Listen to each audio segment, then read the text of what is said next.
아멘. 하나님 말씀입니다. 오늘 생명의 말씀을 통하여서 하나님의 은혜가 우리 모두에게 풍성하기를 주의 이름으로 축복합니다. 블레싱 15311 새생민 축제를 놓고 앞으로 몇 주 동안 관련된 메시지 매 주일마다 나누고자 합니다. 제가 뉴욕 충신교회 2017년 8월에 부임했습니다. 부임 결정 5월에 되고 제가 교회에 대해서 기도하면서 준비할 때에 우리 뉴욕 충신교회에 제일 마음에 드는 부분이 있었습니다. 무엇이었을까요? 주소가 제일 마음에 들었습니다. 15311. 이 메시지가 있는 것 같아요. 뭔가 의미가 있는 것 같아요. 물론 아닙니다만 제가 충신교회 3대 담임 목사로 결정되고 제가 기도하면서 생각할 때에 이 15311이 굉장히 마음에 들었습니다. 특별히 성경에서 153이라는 의미는 특별한 의미를 담고 있거든요. 그래서 제가 제 개인적으로 신학적으로 성경적으로 말고 제 개인적으로 의미를 부여했던 것이죠. 그러면서 제가 이런 타이틀을 적어서 내가 부임하고 나서 언젠가 한번 이 설교를 한번 하든지 이 제목과 비슷한 사역을 해야 되겠다 다짐했었습니다. 그것은 이것입니다. 153의 축복이 성도 한 명에게 넘쳐서 새 생명 한 명을 주님께 인도하는 교회. 별로 안 믿으시네요. 제가 개인적으로 15311의 의미를 저렇게 부여했다는 것이죠. 성경에서 나와 있는 153의 축복이 우리 성도 한 명 한 명에게 넘쳐서 그 축복의 은혜와 감격 가운데서 죽어가는 영혼을 주님께 인도하는 그러한 교회. 사랑하는 성도 여러분, 교회의 존재 목적은 제가 늘 강조하지만 영혼 구원인 줄 믿으시기를 주의 이름으로 축복합니다. 교회의 존재 목적은 예배 잘 드리기 위하여서 성경 공부 잘하고 구제하고 아이들 교육 잘하고 소그룹 잘하고 친교 잘하고 봉사 잘하고 다 맞습니다만 결국 그 모든 것들을 통하여서 교회가 이 땅에 존재하는 목적은 영혼 구원이다. 할렐루야. 그래서 교회가 지역에서 영혼 구원하고 또 교회가 후원하는 선교사님들이 또 해외의 그 지역 선교지에서 또 영혼 구원하는, 결국 예수님께서 마태복음 28장에서 마지막 우리에게 지상 명령을 해주셨어요. 천국 가서 해야 될 것이 아니라 지상 명령, 이 땅에서 지켜야 될, 순종해야 될, 반드시 순종해야 될 명령. 그것은 땅끝까지 이르러 내 증인이 되리라. 할렐루야. 그러므로 우리 교회도 마찬가지입니다. 우리 교회의 존재 목적은 숫자적인 부흥이 아니에요. 영혼 구원. 한 사람의 올바른 성도, 한 사람의 올바른 신앙생활. 요한계시록을 읽어보면 그 마지막에 칭찬 듣는 교회를 강조합니다. 그 마지막에 많은 사람들이 종말이다, 적그리스도라고 하지만 우리 하나님이 찾으시는 분은 마지막까지 예수 그리스도를 기다리는 참된 성도를 보여주고 있다는 것이죠. 그러므로 우리가 정말로 이 어려운 때에 교회 안에서뿐만 아니라 어떻게 바깥에서도 손가락질 당하지 아니하고 그리스도인들로 살 수 있는가를 늘 고민하고 예배를 통하여서 새 힘 얻고 나의 부족함을 채워가며 성령의 충만함 가운데 승리하는 그리스도인이 되어야 될 줄 믿습니다. 오늘 본문은 제자들이 예수님이 십자가에 달려 죽자 다 뿔뿔이 흩어지게 됩니다. 물론 그 전에 도망간 제자들도 있고 베드로 같은 제자는 예수님을 3번이나 부인했지요. 예수님 이제 죽으셨다가 3일 만에 부활하십니다. 그리고 예수님께서 약속해 주신 적이 있었습니다. 제자들에게 내가 너희를 갈릴리에서 만날 것이다. 내가 너희보다 먼저 갈릴리에 갈 것이다. 그래서 지금 갈릴리로 예수님께서 찾아오신 장면입니다. 참 희한하게도 제자들이 예수님을 3년 동안 쫓아다녔는데 예수님이 죽고 나자 예수님을 기다리지 못하고 부활을 믿지 못하고 다시 원래의 모습으로 와서 지금 고기 잡고 있는 것입니다. 그런데 예수님께서 그들을 다시 찾아오셔서 그들에게 고기를 잡히게 하는 장면입니다.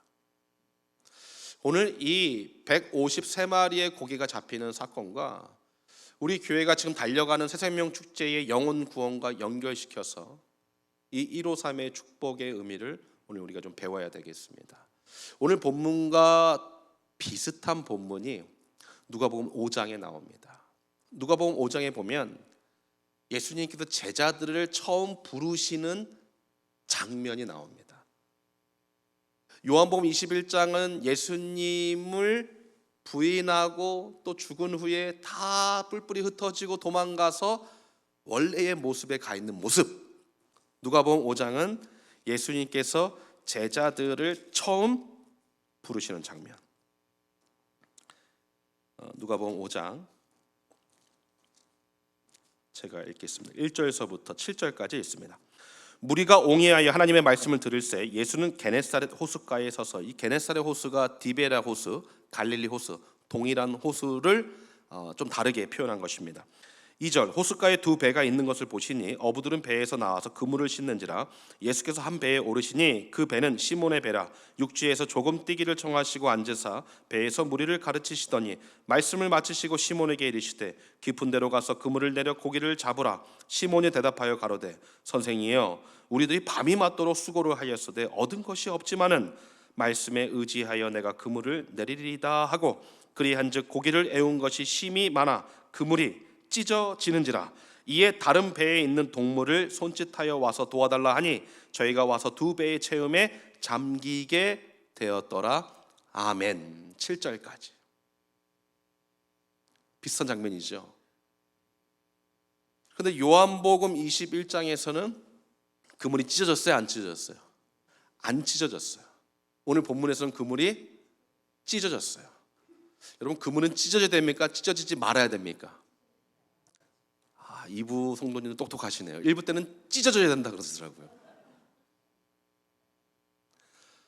오늘 누가복음 5장에서 5절에 시몬이 이렇게 대답하죠. 선생이여 우리가 밤이 맞도록 수고하였는데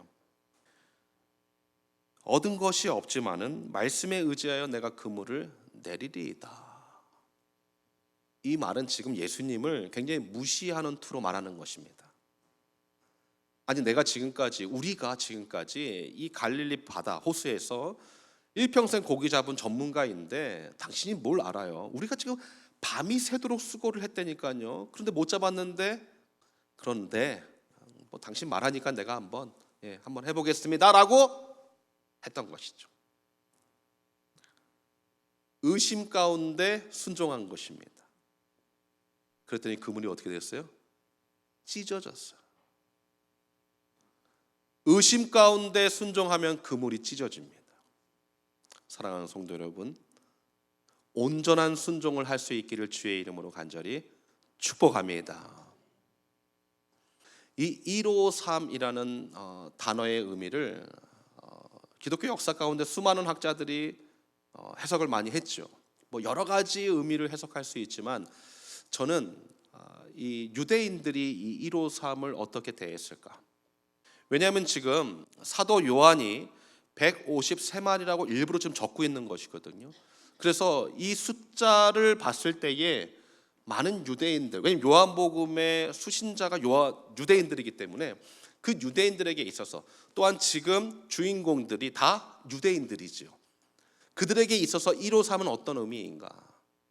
유대인들은 구약시대 때부터 이 히브리어의 이 게마트리아라는 숫자 의미를 부여했습니다. 수비학이라 그러죠.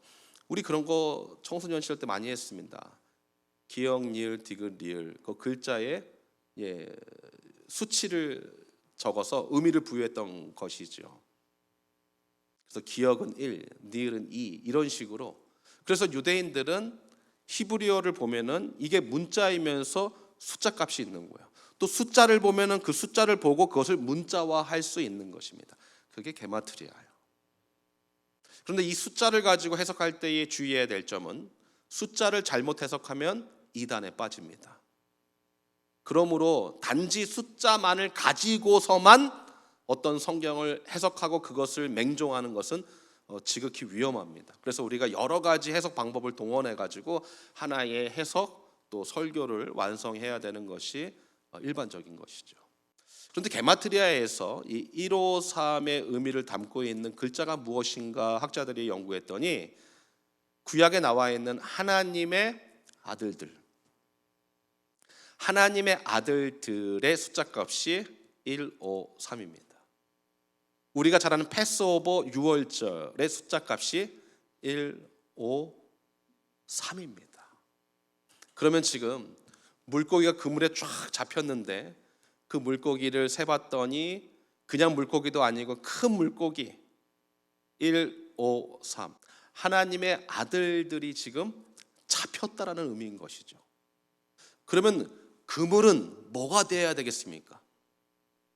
네, 그물은 마태복음 13장 47절에서 48절 제가 읽죠. 또 천국은 마치 바다에 치고 각종 물고기를 모는 뭐와 같다? 그물과 같으니 그물에 가득함에 물가로 끌어내어 앉아서 좋은 것은 그릇에 담고 못된 것은 내어 버리느니라. 사실 마태복음 13장은 심판에 관련된 말씀이 강조되어 있는 말씀입니다. 그래서 지금 그물이 천국과 같다 이런 표현을 쓰고 있지만 결국에 마지막에 천국에서 뭐예요? 심판, 좋은 물고기, 나쁜 물고기 가려낸다라는 것이죠. 결국 비유적으로 봤을 때는 이 그물은 천국을 상징한다라는 것이죠. 그러니까 지금 천국을 상징하는 그물에 153마리를 상징하는 하나님의 아들들이 어떻게 된 거예요? 꽉 차게 되었다라는 것이죠. 제자들이 깜짝 놀랐습니다. 이 광경을 경험하면서 제자들이 깜짝 놀란 것입니다. 왜냐하면 예수님께서 자신들에게 해준 말씀이 있었거든요. 지금 도망쳤지만 3년 동안 예수님께서 자기들에게 해준 말씀이 있었고 약속이 있었어요. 마태복음 4장 18절 19절에 이런 말씀 있습니다.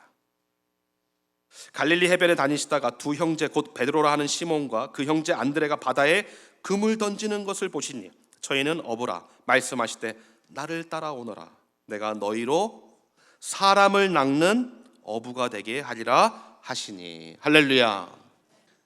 예수님께서 이 말씀 해주셨습니다. 저는 이 성경 구절 읽을 때마다 아직도 신기합니다. 사람 낚는 어부가 이 세상에 있을까 없을까? 있어요 없어요? 없지요. 사람 낚는 어부 봤습니까? 사람 납치하는 사람들 봤지. 사람 낚는 어부는 없습니다. 그런데 이 말씀이 제자들에게는 기억하고 알고 있었는데 언제 확인되어집니까? 요한복음 21장. 예수님 저주하고 부인하고 도망가서 이제 물고기 잡으면 살겠다라고 했던 그들에게 우리 예수님 찾아오셔서 내가 약속했지 사람 낚는 어부 되게 해주겠다고. 지금 어부인 제자들에게 153 하나님의 아들들을 낚는 천국을 주시며 그들에게 다시 한번 사명을 기억하게 하셨다라는 것이죠. 할렐루야.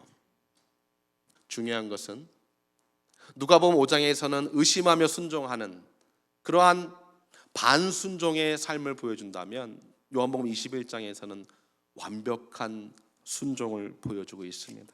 요한복음 21장 4절 말씀 한번 보시죠. 4절 말씀. 날이 새어갈 때에 예수께서 바닷가에 서셨으나 제자들이 예수신 줄 알지 못하는지라. 즉 지금 예수님께서 이들에게 153의 물고기를 주시고 그물이 찢어지지 않게 채워주셨는데 제자들은 그 일을 행하신 분이 예수님인 줄 알았다 몰랐다? 몰랐다. 여긴 중요한 의미를 담고 있습니다. 제자들이 지금 얼마나 낙심했을까요? 내가 천국 가면은 좌측에 앉을까 우측에 앉을까? 천국 가면 내가 어떤 칭찬을 들을까? 우리 예수님 이제 이 세상을 구원하시고 정말 왕으로 등극하실 텐데 그런 기대감으로 살아가다가 갑자기 내가 믿었던 선생님이, 내가 믿었던 주님이, 구주가, 왕이신 분이 갑자기 하루아침에 십자가의 죄인으로 전락하고 죽어버렸을 때의 그 좌절감, 그 의심,